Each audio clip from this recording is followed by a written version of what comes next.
ইরানের বিরুদ্ধে যুদ্ধে শক্তি প্রদর্শনের জন্য লোহিত সাগর অঞ্চলে ইউএসএস জেরাল্ড আর ফোর্ড রণতরী মোতায়েন করেছিল যুক্তরাষ্ট্র, কিন্তু কাজের কাজ কিছুই হয়নি। উল্টো অগ্নিকাণ্ড ও নানা প্রযুক্তিগত সমস্যায় পড়ে রণতরীটি। শেষমেশ মেরামতের জন্য গ্রিসের ক্রিট দ্বীপে ফিরিয়ে নেওয়ার সিদ্ধান্ত নেওয়া হয় শক্তিশালী এই রণতরী।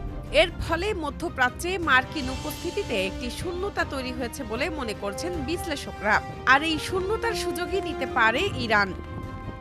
তবে তুরস্কের বার্তা সংস্থা আনাদোলু এজেন্সি জানিয়েছে, এই শূন্যতা পূরণে ইউএসএস জর্জ এইচ.ডব্লিউ. বুশ নামের আরেকটি রণতরী প্রস্তুত রেখেছে যুক্তরাষ্ট্র। এটি নিমিৎজ শ্রেণীর রণতরী। বিশ্লেষকদের মতে, এ ধরনের রণতরী ফোর্ডের মতো উন্নত শ্রেণীর রণতরীর ঘাটতি পূরণ করতে পারবে না। ফোর্ড শ্রেণীর রণতরী কতটা শক্তিশালী যে নিমিৎজ শ্রেণীর রণতরী এই শূন্যতা পূরণ করতে পারবে না, এই প্রশ্ন উঠতেই পারে। চলুন তাহলে উত্তরটা জেনে নেওয়া যাক।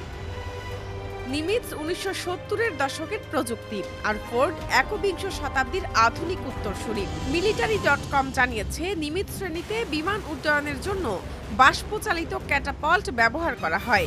সেখানে ফোর্ড শ্রেণীতে ব্যবহৃত হয় অত্যাধুনিক ইলেকট্রোম্যাগনেটিক এয়ারক্রাফট লঞ্চ সিস্টেম এবং অ্যাডভান্সড অ্যারেস্টিং গিয়ার। এছাড়া ফোর্ড শ্রেণীর রণতরীতে A1B পারমাণবিক চুল্লি রয়েছে, যা নিমিৎজ শ্রেণীর তুলনায় প্রায় 3 গুণ বেশি বৈদ্যুতিক শক্তি উৎপাদন করতে সক্ষম। ফোর্ড শ্রেণীর রণতরীতে প্রতিদিন নিমিৎজ শ্রেণীর তুলনায় প্রায় 25% বেশি বিমান উড্ডয়ন করতে পারে। ফোর্ড শ্রেণীতে প্রতিদিন 160টির বেশি বিমান উড্ডয়ন করতে পারে।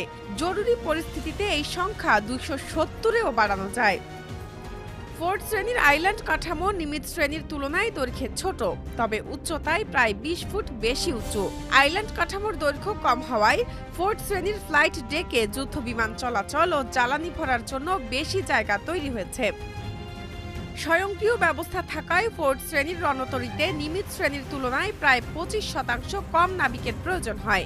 মার্কিন নৌবাহিনীর হিসাব অনুযায়ী এই কারণে একটি ফোর্ড শ্রেণী 50 বছরের কার্যকালে প্রায় $4 বিলিয়ন পরিচালন ব্যয় সাশ্রয় করতে পারবে। ফোর্ড শ্রেণীতে উন্নত লিনিয়ার ইলেকট্রোম্যাগনেটিক মোটর চালিত ওয়েপন্স এলিভেটর রয়েছে, যা আগের প্রজন্মের তুলনায় দ্রুত সময়ে জাহাজের গভীর ম্যাগাজিন থেকে রানওয়েতে যুদ্ধাস্ত্র পৌঁছে দিতে সক্ষম।